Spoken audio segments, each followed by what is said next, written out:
মায়ামায় তবিল দাড়ি আমি নিমখ হারাম নই শঙ্করী দে মায়ামায় তবিল দাড়ি পদরত্ন ভাণ্ডার সবাই লুটে মা ইহায় আমি সইতে নারী ভাড়ার জিম্মা যার কাছে মা সে যে ভোলা ত্রিপুরারি ভাড়ার জিম্মা যার কাছে মা সে যে ভোলা ত্রিপুরারি। বর্তমানের বিজ্ঞানের যুগে হয়তো অনেকেই সব বিশ্বাস করেন না দেবোত্তর বা ঠাকুর। আমি একবার বলবো মায়ের মন্দিরে আসুন। আপনার জীবনে দীর্ঘদিনের অনেক রোগ, আপনি অনেক চেন্নাই ব্যাঙ্গালোর করেছেন, ডাক্তারের থেকে ডাক্তারের নামের ডিগ্রি বড় দেখিয়েছেন, সারা হসপিটালগুলো খেয়েছেন।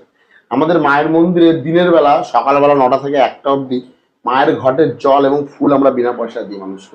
মাকে দেখবেন এখানে সবাই জীবন্ত কালী বলে বা জীবন্ত মা বলে। অনেকেই কথাটা ভক্তদের মুখে আপনি এসছেন শুনেছেন, মা জীবন্ত। একদম। তো এই যে জীবন্ত কথাটা কোনোদিন আমরা নিজেরা পার্সোনালি বলিনি, কারণ আমরা মাকে পরমেশ্বরী বলেই ডাকি, পরমেশ্বরী বলেই জানি। উনি সকল ভক্তের মনস্কামনা পূর্ণ করেছে বলে তাই আজকে সবাই বলে মা জীবন্ত। নমস্কার বন্ধুরা, বংরণজিৎ চ্যানেলের পক্ষ থেকে আপনাদের প্রত্যেককে জানাই আন্তরিক শুভেচ্ছা ও ভালোবাসা। আশা করি আপনারা সবাই ঈশ্বরের কৃপায় ভালো আছেন। আজ আমরা আপনাদের নিয়ে চলেছি এমন এক জাগ্রত শক্তিপীঠে যেখানে ভক্তদের বিশ্বাস মায়ের কাছে আন্তরিক মনে প্রার্থনা করলে মনস্কামনা পূর্ণ হয়। এই মন্দিরে মায়ের কান ও চোখ নাকি সর্বদা খোলা থাকে। মা নাকি সবকিছুই দেখতে পান এবং শুনতেও পান। মানুষের প্রতিটি আরতি মা নাকি অনুভব করতে পারেন।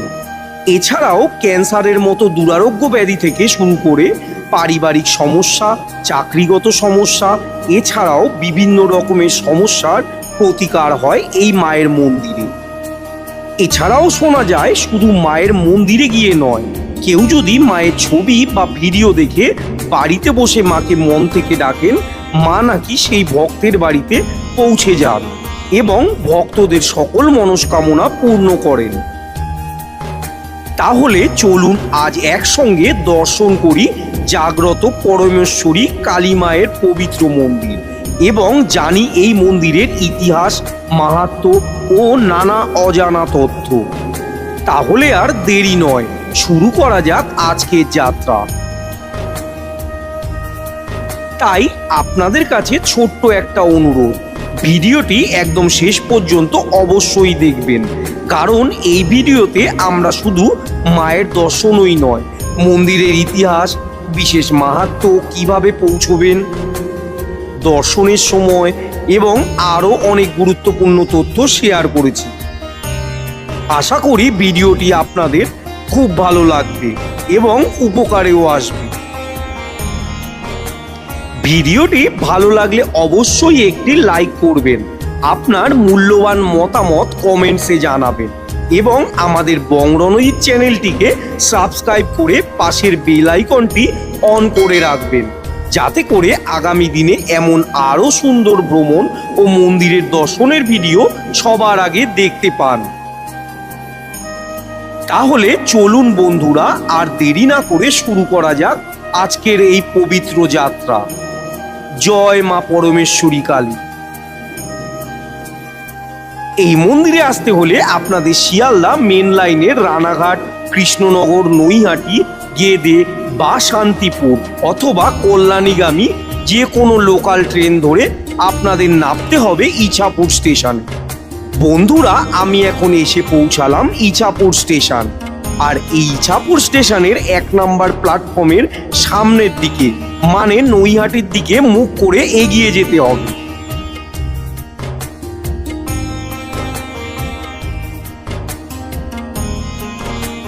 কিছুটা হেঁটে আসার পর আপনারা দেখতে পারবেন একটি লোহার তৈরি ওভারব্রিজ, আর সেই ওভারব্রিজ ধরে এগিয়ে আসলে দেখতে পারবেন বাঁ দিকে রয়েছে একটি সিঁড়ি,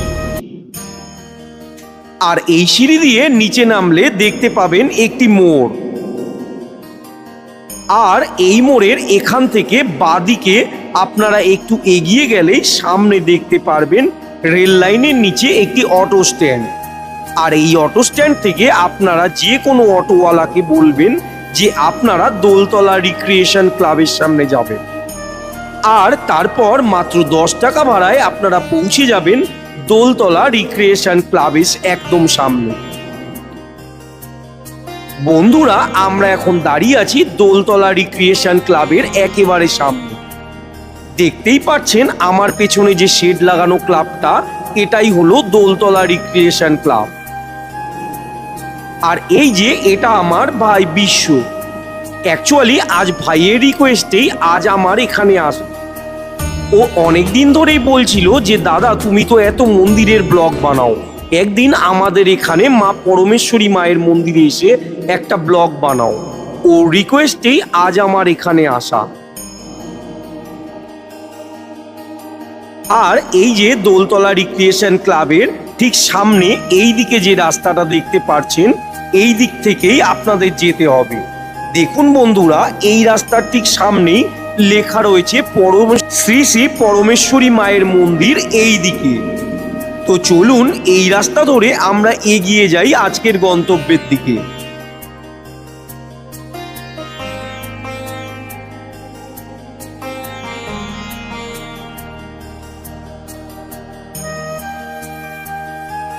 কিছুটা সোজা হেঁটে আসার পর এই যে একটা মোড় পড়ছে, এখান থেকে এবার যেতে হবে ডান দিকে।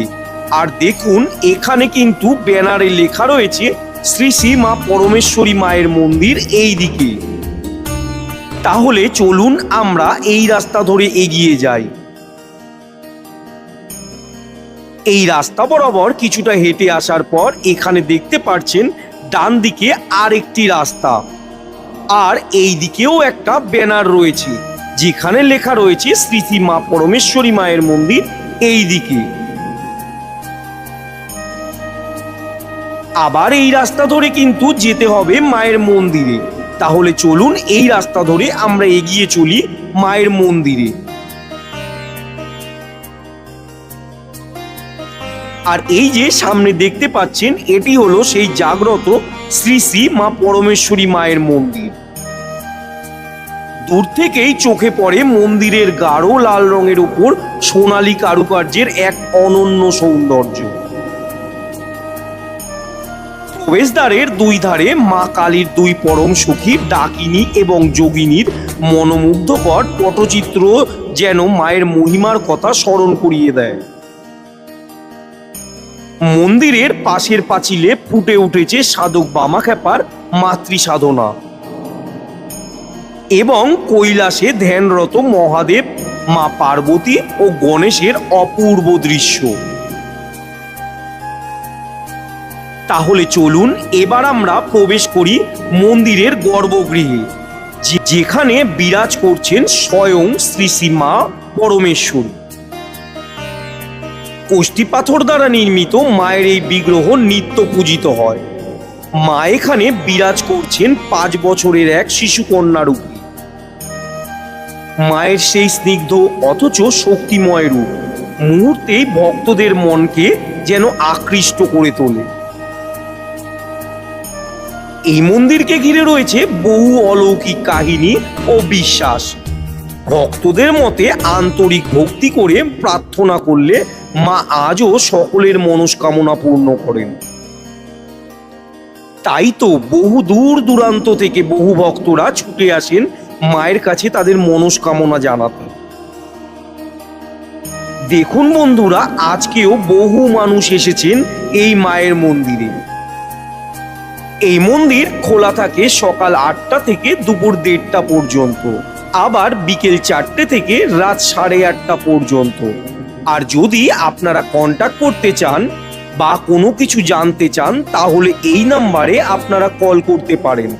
নাম্বারটা আমি একবার বলে দিচ্ছি, 9038407230। আপনারা এই নাম্বারে কন্ট্যাক্ট করে আপনাদের যদি কিছু জানার থাকে তাহলে জানতে পারেন। বিশ্বাস এবং ভক্তি নিয়ে মায়ের কাছে আসুন, মাকে জানান, মা অবশ্যই আপনার ডাকে সাড়া দেবে।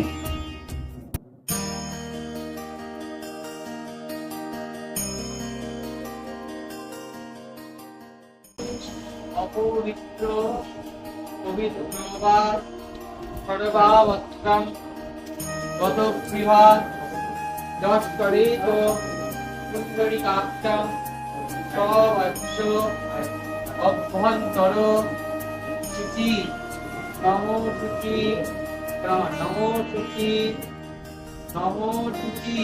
ভাই নমস্কার, এই মন্দিরে কতদিন ধরে আপনি আসছেন? আমি এই ফার্স্ট আসলাম আজকে। এই ফার্স্ট আসলেন। হ্যাঁ। কিভাবে জানতে পারলেন মায়ের এই মোবাইলে থেকে জানতে পেরেছি। মোবাইল থেকে দেখে হ্যাঁ। জানতে পেরেছেন? আচ্ছা, তো প্রথমবার হ্যাঁ। তো মায়ের কাছে তো আসার সময় এখানে তো শোনা যায় মায়ের সমস্ত হ্যাঁ। মন থেকে যদি কেউ মনস্কামনা করে তাহলে সেটা পূরণ হয়, হ্যাঁ, তাহলে সেই আশায় আপনারা হ্যাঁ, সে এসেছেন। আশাই এসছি। আচ্ছা, মা আমাদের খুব জাগ্রত। হ্যাঁ। ঠিক আছে, ধন্যবাদ। হ্যাঁ, নমস্কার। আপনি কতদিন আসছেন এই মন্দিরে? আমি এর আগে একবার এসেছিলাম এই বিকেলবেলা, first time? আর এই দ্বিতীয়বার আসলাম। আচ্ছা, দ্বিতীয়বার। হ্যাঁ, আচ্ছা, তো কোথা থেকে জেনে এসেছেন মানে? আমি ফোনে অ্যাড দেখে এসেছি। আচ্ছা, তো মায়ের কাছে আপনি তো এখানে শোনা যায় যে মা খুব জাগ্রত, মায়ের কাছে মনস্কামনা করলে সব পূর্ণ এটা হয়। সত্যি। একদম সত্যি। হ্যাঁ, একদম সত্যি। তার জন্যই মা টেনেছে আমাদেরকে, ওই কারণেই এসেছি মায়ের কাছে আমরা। জয় মা করুন। জয় মা। নমস্কার দিদি ভাই। নমস্কার। তো আপনি এই মন্দিরে কতদিন ধরে আসছেন? আমি বেশি দিন ধরে আসছি না, মাঝে একদিন এসেছিলাম। এখানে আমি ইউটিউব থেকে খবর পেয়েছি, দেখেছি। আমরা ওইখান থেকে সাবস্ক্রাইব করে আমরা এখানে এসেছি। আচ্ছা, তা এসে দেখেছি, মাকে দেখে আমার খুব ভালো লেগেছে। খুব মানে মনে আমার মানে একটা জাগ্রত মতো, মাকে দেখে আমার মনে একটা অন্যরকমই লেগেছে। আমি এখানে আসবো আসবো করে আমি আজকে এসেছি। এবার মা আমাকে দিয়েছে যে জিনিসটা, পরে আমি আবার আসবো। আমার খুব ভালো লেগেছে, এই জায়গাটা খুব সুন্দর লেগেছে আমার। আচ্ছা। আমার গায়ে কাঁটা দিয়ে উঠছে, আমি কথাটা বলছি তো মনে হচ্ছে মা আমার সামনে দাঁড়িয়ে আছে। একদম, মা তো আমাদের জাগ্রত। হ্যাঁ, তো সত্যি মা আপনি যেই পরমেশ্বর। মনস্কামনা করেছিলেন সেটা আপনার পূর্ণ হয়েছে। হ্যাঁ, আচ্ছা, পূর্ণ হয়েছে, মানে সবে আমি এসেছি, আচ্ছা, দিয়েছে মা। এবার আমি আবার আসবো। একদম। আমি আবার নমস্কার দাদা, কোথা থেকে আসা হচ্ছে? আমি ইছাপুর আনন্দমাঠ থেকে এসেছি। আচ্ছা, তো অ্যাকচুয়ালি আমার মাসি শ্রীরামপুরে থাকে, উনি ভিডিওটা দেখেছে, দেখার পরে আমিও আপনাদের ব্লগ দেখে আমি দেখলাম যে ইছাপুরে আমাদের এখানে বিধানপল্লী দোলতলা এখানে একটা পরমেশ্বর মায়ের মন্দির আছে। তো খুব ভালো লাগলো হ্যাঁ, যে খুব জাগ্রত মা, জাগ্রত। তার জন্যই আজকে আসলাম। আচ্ছা, ভালো লাগলো মন্দিরটা। তো মা তো সবার মনস্কামনা পূর্ণ করে, আপনিও আশা করি মনস্কামনা বলেছেন, মা আপনার আমার আশা পূরণ করবেন। হ্যাঁ, জয় মা পরমেশ্বর। জমা। তো বন্ধুরা, আমরা আমাদের মাঝে পেয়ে গেছি এই মন্দিরের সেবায়িতকে। তো ওনার কাছ থেকে শুনে নেবো এই মন্দির সম্বন্ধে কিছু কথা। তো এই মন্দির ভারতবর্ষের এমন এক মন্দির, যে মন্দিরে আসলে আজকের দিনে দাঁড়িয়ে মায়ের ভক্তরা মাকে জীবন্ত বলে, কেউ কেউ মাকে চাকরি মা বলে। মানে এই মন্দিরে পেন দিয়ে মার চরণে পুজো দিয়ে যারা গেছেন তাদের অনেকের অনেক চাকরি হয়েছে। কিছু অ্যাপয়েন্টমেন্ট লেটার আমি আপনাদের দেখাতে পারি। যাদের চাকরি হয়েছে তারা মাকে পুনরায় তাদের প্রথম মাসের মায়না পাওয়ার পর অ্যাপয়েন্টমেন্ট লেটার দিয়ে মার পায়ে ছুঁয়ে নিয়ে গেছে। কেন নিয়ে গেছে? যাতে তাদের চাকরি জীবন খুব সুন্দর হয়। এবং এমন এক দেবালয়, যে দেবালয়তে আসতে গেলে কোনো টাকা পয়সা, ফুল মালা, মিষ্টি কিছু প্রয়োজন নেই। সেব অন্তরের ভক্তি এবং প্রার্থনাই যথেষ্ট। আপনার যদি অন্তরের ভক্তি থাকে এবং প্রার্থনা থাকে, অবশ্যই আপনি মার কাছে পাবেন। এবং আজকের দিনে দাঁড়িয়ে পাচ্ছি, তার কারণ ভক্তরা মাকে জীবন্ত বলে। কেন জীবন্ত বলে? তার কারণ মার কাছে যে যা প্রার্থনা করেছে তার সেই মনস্কামনা পূর্ণ হয়েছে। এবং যারা দূরের ভক্ত মার কাছে আসতে পারেন না, তারা যদি ঘরে বসেও মাকে প্রার্থনা করেন এবং 21 দিন যাবৎ মায়ের ছবি ভিডিও শেয়ার করেন, নিজের মনোবাসনা বলে তাদেরও মনোবাসনা পূর্ণ হচ্ছে। এবং আমাদের এই মন্দিরে ভোগ দর্শনে দুর্ভোগ কাটে। আমাদের এই মন্দির এমন এক দেবালয়, যে দেবালয়তে পূর্বেও বলেছি কোনো টাকা পয়সা কিছু লাগে না এবং বিনা পয়সায় মায়ের অন্নভোগ হয়। আগে আমরা নিত্য দিতাম, এখন গ্যাসের সমস্যা, জ্বালানির সমস্যার জন্য আমরা নিত্য দিচ্ছি না। কিন্তু অমাবস্যায়, প্রতি মাসের অমাবস্যার দিন কোনো ভক্ত এখানে অভুক্ত ফিরে যায় না। এবং মা আমাদের একাধারে অন্নপূর্ণা। এবং কোনো ভক্ত যদি খালি হাতেও পুজো দিতে আসে, তো তাকে আমরা মন্দিরের তরফ থেকে বিনা পয়সায় মায়ের প্রসাদ তার হাতে তুলে দিই। জয় মা পরমেশ্বর। জয় মা পরমেশ্বর। আমাদের মাঝে পেয়ে গেছি এই মন্দিরের আরেকজন সেবায়িতকে। তো আপনার নাম? আমার নাম সনদ, আমি মায়ের সেবায়িত পরমেশ্বরী মন্দিরে। জয় মা জয় মা পরমেশ্বরী। পরমেশ্বরী। আচ্ছা ঠাকুরমশাই, তো আমি জানতে চাই এই মন্দির সম্বন্ধে কিছু কথা আপনি যদি বলেন আমার দেখুন, দর্শকদের। মন্দির সম্বন্ধে বলতে গেলে মায়ের প্রথমত একটা জিনিস আমি বলি, মাকে দেখবেন এখানে সবাই জীবন্ত কালী বলে বা হুম। জীবন্ত মা বলে। অনেকেই কথাটা ভক্তদের মুখে আপনি এসছেন, শুনেছেন, মা জীবন্ত। একদম। তো এই যে জীবন্ত কথাটা কোনোদিন আমরা নিজেরা পার্সোনালি বলিনি, কারণ আমরা মাকে পরমেশ্বরী বলেই ডাকি, পরমেশ্বরী বলেই জানি। উনি সকল ভক্তের মনস্কামনা পূর্ণ করেছে বলে তাই আজকে সবাই বলে মা জীবন্ত। মাকে আমরা যা বলি তাই শোনে, মাকে যেরকম ভাবে আমরা ডাকি সেভাবে শোনে। একটা সত্যি করে আমি বলতে পারি, যদি কারোর মনে ভক্তি, বিশ্বাস আর ভালোবাসা থাকে, তাহলে কিন্তু অবশ্যই মা কিন্তু তাদের কথা শুনবে। আমার মাকে কেউ একবার মা বলে ডেকে দেখুক, অবশ্যই তাকে কিন্তু সন্তান স্নেহে জননী কোলে তুলে নেবে। এটাই হচ্ছে সব থেকে মায়ের বড় বিশেষত্ব। আর সব থেকে আরেকটা যে অলৌকিকতা যদি বলেন, মন্দিরে আমরা মায়ের সেবা করি, তো যখনই মাকে স্পর্শ করি, একটা শরীরে স্পর্শ করলে, একটা জীবন্ত শরীরে যেমন ফিল হয়, সেমন মায়ের গায়ে কিন্তু হাত দিলে এরকম আমরা ফিলটা পাই, যে না মায়ের গায়ে স্পর্শ হচ্ছে, মনে হচ্ছে নরম, মনে হচ্ছে গাটা। সব থেকে বড় জিনিস হচ্ছে, ওনাকে সবাই বাচ্চা রূপে কেন বলে, যে মা পরমেশ্বরী বাচ্চা। উনি যতবারই ভক্তকে স্বপ্নাদেশ দিয়েছে বা দর্শন করিয়েছে, ততবারই কিন্তু মা কিন্তু বাচ্চা মেয়ে রূপেই তাদেরকে কিন্তু স্বপ্নাদেশ দিয়েছে বা স্বপ্ন দেখিয়েছে। একটা ছোট্ট ঘটনা বলি, মৎস্যন্দপুর নিবাসী একজন মা, তার বাড়িতে কাঁঠাল গাছ আছে, তার বাড়িতে ভালো কাঁঠাল হয়। মা স্বপ্নাদেশ দিয়ে, সেই মা কোনোদিন মন্দিরে আসেনি, তাকে স্বপ্নাদেশ দিয়ে বলছে যে অমুক, আমি তোমার বাড়ির ওই কাঁঠালটা খাবো, তুই আমাকে কাঁঠালটা এনে দিবি, তোর বাড়ির গাছের খাজা কাঁঠাল খাবো। এরকম প্রচুর নিদর্শন রয়েছে মায়ের কাছে। মায়ের পায়ে এনে দিয়ে দেখবেন, দামি মালা, ফুল মালা কিচ্ছু প্রয়োজন নেই, একমাত্র গাছের একটা বাড়ির যদি কোনো ফুল ফোটে, সেটা মায়ের পায়ে এনে দেবেন, সে তার থেকে বড় জীবনে আর কিছু নেই। সেটা দেবেন, দেখবেন মা মনস্কামনা অবশ্যই পূরণ করেছে। তার জন্য কোনো টাকা পয়সা কিচ্ছু লাগে না। আমাদের মন্দিরের সব থেকে বড় জিনিস হচ্ছে মায়ের আদেশ, এখানে টাকা পয়সা ফুল মালা কিচ্ছু প্রয়োজন নেই, খালি আমার সন্তান আমার কাছে খালি হাতে আসবে, আমি জননী, আমি দেবো। জয় মা পরমেশ্বরী। জয় মা পরমেশ্বরী। তাহলে বন্ধুরা, উত্তর 24 পরগনা জেলার ইছাপুরের শ্রী শ্রী মা পরমেশ্বরী মায়ের মন্দিরের এই ভিডিওটা আপনাদের কেমন লাগলো তা আপনারা অবশ্যই কমেন্টস করে জানাবেন। আর আপনাদের যদি এই ভিডিওটা ভালো লেগে থাকে, তাহলে অবশ্যই একটা লাইক করে দেবেন, আর কমেন্টস এবং আপনাদের বন্ধুদের সাথে শেয়ার করে দেবেন। আর যারা আমার চ্যানেলে নতুন, তারা অবশ্যই আমার চ্যানেলটাকে সাবস্ক্রাইব করে দেবেন, আর পাশে থাকা বেল আইকনটিতে প্রেস করে দেবেন, যাতে করে আমার চ্যানেলের যে কোনো ভিডিওর নোটিফিকেশন সবার আগে আপনাদের কাছে পৌঁছে যায়। তাহলে আজ এই পর্যন্তই, আবার দেখা হবে খুব তাড়াতাড়ি নতুন কোনো মন্দিরের ব্লগ নিয়ে। ততক্ষণ ভালো থাকবেন আর সুস্থ থাকবেন। জয় শ্রী শ্রী মা পরমেশ্বরী।